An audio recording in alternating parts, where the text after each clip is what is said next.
যিটো গৰাখহনীয়া এইটো আজিৰ সমস্যা নহয়, বহুদিনীয়া সমস্যা। এই সমস্যাটো আগেই সমাধান কৰিব লাগিছিলে আৰু অলপ দিন আগতে অসমৰ জলসম্পদ বিভাগৰ মন্ত্ৰী ডাঙৰীয়াই নিজেই ইয়াত আহি পৰ্যবেক্ষণ কৰি আৰু ইয়াৰ এটা পাৰ্মানেণ্ট সলিউশ্যন, কাৰণ গৰাখহনীয়াৰ সলিউশ্যনটো খন্তেকীয়া নহয়। অলপ পাৰ্কোপাইন দি থ'লে আপুনি অলপ পেৰাচাইটিং কৰি পেলাই দুদিনমান থাকিলে আৰু এটা জেগাত গৈ খহনীয়া হ'ব।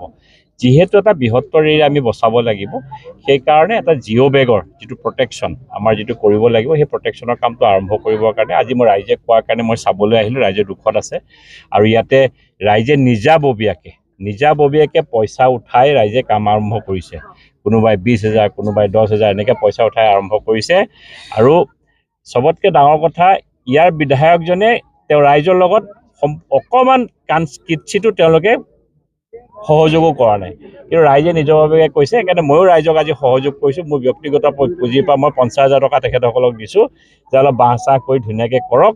আৰু মই জলসম্পদ বিভাগৰ আমাৰ এক্সিকিউটিভ ইঞ্জিনিয়াৰ ডাঙৰীয়াৰ লগত এতিয়া কথা পাতিছোঁ। তেওঁলোকে এই বানপানীটো অকণ কমিলে এইটো কাম আৰম্ভ কৰিব। এইটো 8 কোটি টকা চেংচন হৈ আছে, কণ্ট্ৰেক্টৰ এলট হৈ আছে।